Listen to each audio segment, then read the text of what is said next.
Terman deal for you guys. Make sure you understand where we stand and, what our belief is on that. AJ came and saw me and asked for a transfer. I did not want to let AJ transfer. I felt like he had not given us, as our new staff, a fair shot. I told him I was going to talk to Greg about it. I got to go talk to Greg about it and express my opinions to Greg, how I felt about it. And Greg realizes that the recruiting world has changed. He's on the same page with me. And, the SEC has a rule that you're not allowed to transfer in conference.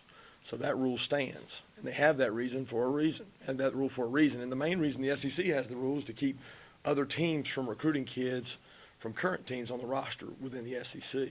So we all adhere to that rule, and that's the rule I believe in. So I don't believe in allowing kids to transfer within conference. AJ told me that he wanted to transfer to a smaller school closer to home, which he mentioned a couple smaller schools. Said he had no interest in going to Miami, had no interest in going to Florida.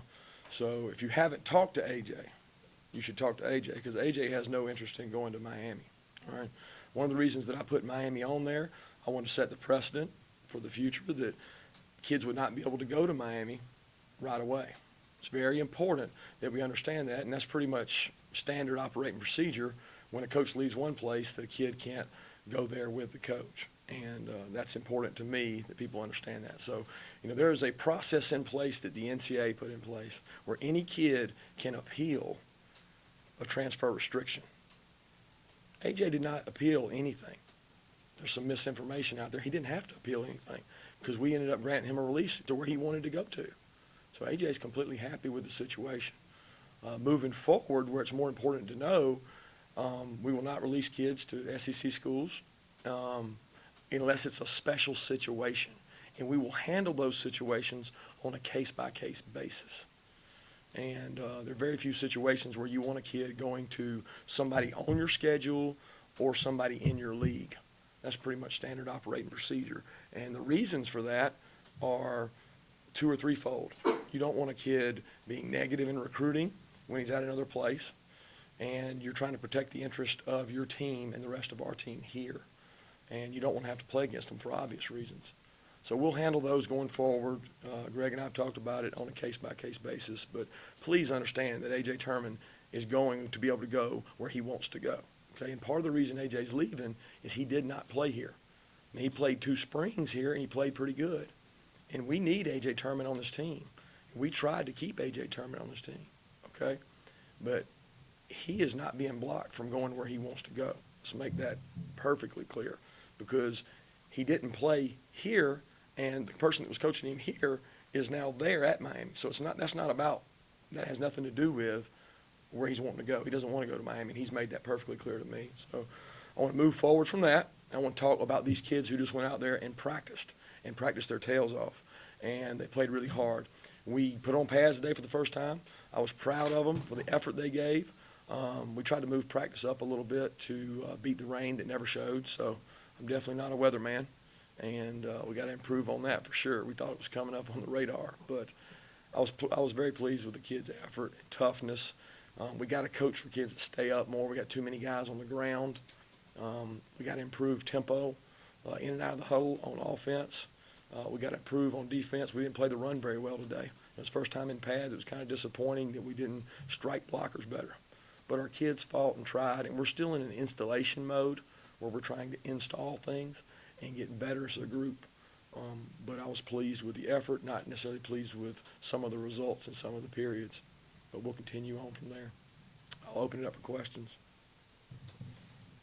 Coach, where do you go when you look at Jacob Eason, what he's done for from just a mechanical standpoint, what you're seeing at him as a quarterback, do you like what you're seeing in that regard? I tell you, I like his arm talent. We knew he was blessed with great arm talent. Jacob is a kid that can make a lot of throws out there. He can make some big-time throws with his arm. He's still going through a learning curve. He's still getting in and out of the huddle, enunciating all the words in the call. Leadership in the huddle is very important. But he's improved in that area over a 3-day period. And again, I told y'all it was a step-by-step process for this kid where we're not trying to take 3 steps before we take 1 step. Most important thing for us is to take 1 step forward. And he's done that each day. He's improved. He's got to continue to do that for 15 complete practices. Kirby, I have to ask a follow-up. Do I have to answer it? Up to you. Okay. Do you see where people would say, and I might say it too, that it's unfair to restrict players from doing that, whereas coaches can move around? Certainly. And we would also say that when you restrict a kid, they have an appeal process. And in my experience, 90% of transfers are granted without any restriction. The 10% that are restricted, they have an appeal process they can go through, and it goes out of my hands. It goes to a committee who hears it, and they give them a result. And most of the time, the kids win those. Were there any other kids that expressed interest in going to Miami? No. Or No one else. AJ didn't. AJ did not, and I want to make that clear. I think there's a big misnomer out there, and some people quoted and said, somebody said that he went through an appeal process. AJ didn't go through an appeal process. AJ's happy as he can be. He got exactly what he wanted. He got exactly what he ended up requesting. He made it clear to me that he did not want to go to Miami, and he didn't want to go to Florida either, so that was not a point of emphasis for us. So. Was anything similar with Jonathan Abram? Was he restricted? See, I wasn't part of the Jonathan Abrams. That was he was released before I was ever hired. Kirby, is there anything you've gotten to know about this team that you didn't know seeing Yeah. them on the field? Yeah, I tell you what, they compete, man, and I love competitors. I mean, I love it. They compete, and they try hard, they practice hard, they give good effort. I mean, I coached here in 2005, I guess it was. It was the same way. You know, kids compete, they're competitive, and I'm very pleased with that. First couple days, well, the first day, I wasn't really pleased with the effort of running to the ball on defense, but then we got that corrected. So what you see as a coach is you see the offense do something really good, and then the defense emphasizes it the next day, and they do better, and then the offense takes a step back. And I'm trying to get both of them to take a step forward instead of one jumping over the other, alternating practices. And but they compete. That's the number one trait I'll say about them right now. I don't think our toughness is where it needs to be. I don't think our physical or mental toughness is where it needs to be. But we got to improve on that. I know it's only been a week, but anything surprises you about this team, or just one player in particular just kind of stood out to you? I really can't say that one play has. If I had to say anything, that it would just be the awareness and intensity of the offense to get in and out of the huddle. I've been impressed with that. I'm very pleased with that. You know, with Coach Chaney, I've obviously had to go against his offenses in my history, and I wondered how they got a lot of their personnel groupings and formations, and I see now how they got that done because throughout practice, they practice it. They practice getting in different formations, motion, and doing this, doing that, things that didn't get you in trouble in the game. They call stupid penalties. And he's done a good job executing that stuff and getting the kids to do it. So I've been pleased with that. For us, you got early in the league, you see a lot of head spinning out there. Sure. Little pads, so. Sure, I'd hate to call anybody out because I don't want to do that to them, but it's a challenge for them. They're in over their heads initially, and I guess there's 6 of them out there, right? So those guys they've flashed. Each one of them has flashed at some point, but they flashed good and they flashed bad, and we got to get more flash good out of them and try to improve on that. But it's different, man. It's fast out there, and they've got to get used to that. It's good intensity and good rep work for them. What about Riley Ridley in particular? It seemed like he's kind of getting some good reps there from what we've been able to see. So you saw him do that in Indy? I thought everybody repped in Indy. What periods are y'all out there for? 2, 3, and 4. Right, 2, 3 is Indy. So he's doing a good job in Indy at working, and that's good. I'm glad you saw that. But he's working hard, getting reps, and keeping it up. But you know, Riley is a kid that's going to be able to help us because he's physical. He's got good size. He's got a lot to learn. The learning curve is really great for him because he hasn't been in this style of offense yet. Can you tell if y'all are building towards where y'all need to be for today? When you say building towards where we need to Well, be, you're three practices into it, you got 50, a little more to go. we've taken steps forward, yes. Have you had, how many backwards have you? We haven't had it backwards yet. We just put on the pads. So, you know, to me, the first day of pads is usually a lot of juice and energy popping. It's from here forward where my history has been. There's a day that some guys take a step back and they don't want to go out there and hit and be physical. I mean, we basically only got physical practices left. You know, we got one shorts day left, and it'll be right before G-Day. So we got to continue to step forward. But we have for 3 days. I'll say this, like I said before, you know, offense has done a little better one day, defense a little better, and they just kind of go like that, where I want both of them to take a step forward. I'm not asking if Will Chubb be ready for the opener, I think, but with him out there doing what he's doing. How does that fit in with your I know other guys like Roquan, Brendan Douglas, these guys are in black jerseys. They're doing some early Right. stuff rather than just running on. They're in full pads. Right. That's new. Is that Yeah, I'm a little bit lost. Are you saying black jerseys are in full pads? the fact that these guys, these injured guys, are going through some drills? Right, that's what I'm used to. I'm the head coach, right? So I'm trying to get it like I want it. So like when we go in a black jersey, you go out there and you practice and do what you can. Nick can't do some things those other guys can, but I want a black jersey guy to do everything he can. So like Roquan, he can't go hit people, but there might be a 7-on-7 where they throw the ball all the time. He can go do that because we're not going to ask him to hit anybody. So he's getting the mental reps and he's getting the mental part and he's tagging off instead of hitting. Where Nick has a black jersey on and he can't hit. So I think y'all get to see him in that one, they call it play polish, and they do ball drills, you know. You get to see him there, but I think if you were there the whole practice, he can't do all that stuff. But Roquan and them can do a little more. Does that answer your question? Yeah, and is Nick doing more than you thought he would, or is?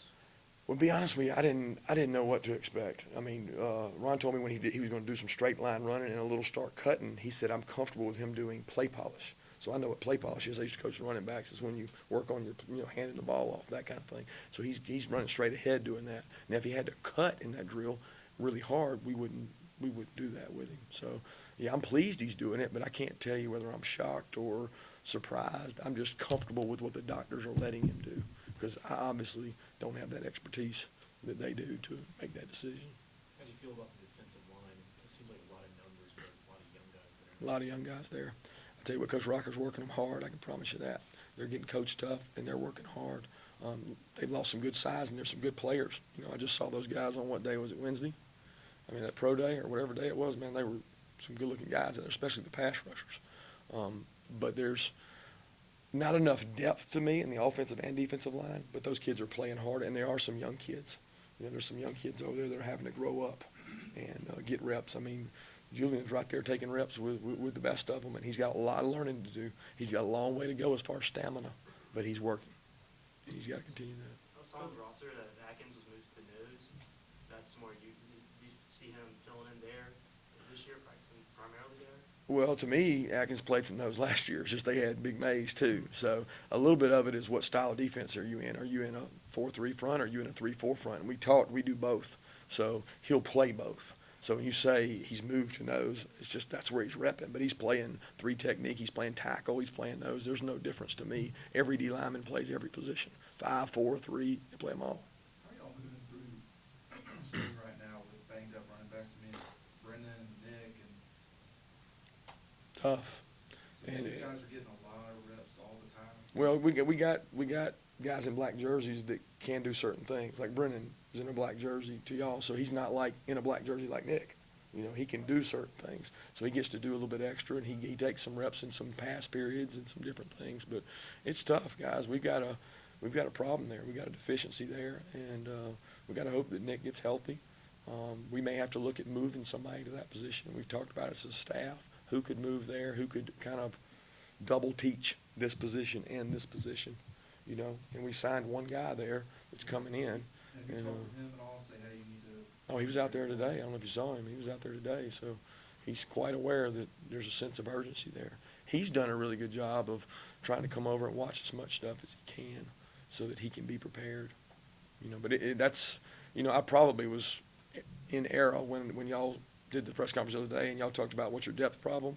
I mean, after 3 practices, that's a bigger problem than probably anything else for us. Yeah. Follow up, I'm sorry to interrupt you. Yeah. Follow up on that just real quick as far as recruiting goes. I just didn't mention names that Sure. thing, but now for next year's class, say we've got signed 2, 3 backs to kind of fill this void. You said it. I mean, we got to sign at least that. You know what I mean? I mean, we're selling that anyway, and most of these guys have figured out I don't want to be the only back because then I'm the only back out there at practice. So they want, you know, buddies.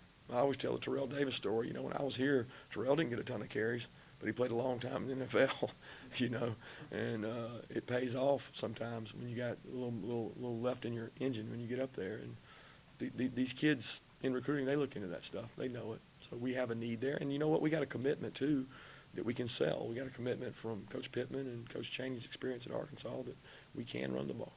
Kirby, Got time for 2 more? Kirby, the fan base is clamoring to know more about your coaches.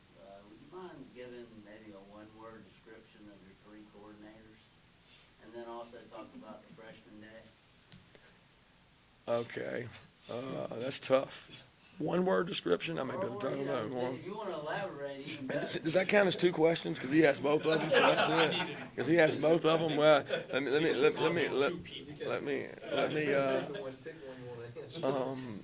as far as, Shane, very detailed and organized. He does a good job organizing our special teams and having energy for that. Coach Cheney, I like to say experience.